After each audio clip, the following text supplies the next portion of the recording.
quý nghệ nhân ưu tú tỉnh thành, cấp quý nghệ nhân đã ưu tú hoặc sắp sửa lên, thì chưa đến ưu tú sẽ lên ưu tú thôi, nhân dân sẽ lên mấy quý nghệ nhân nòng cốt khung trụ cột của tỉnh thành hai. Bây giờ yêu cầu bản yêu cầu từ lâu rồi đó, nay bữa là đó là mấy năm trước là chỉ đờn đệm có lời ca này đờn luôn,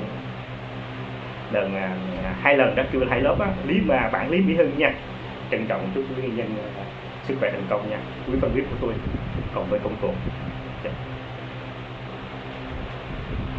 chỉ đạo.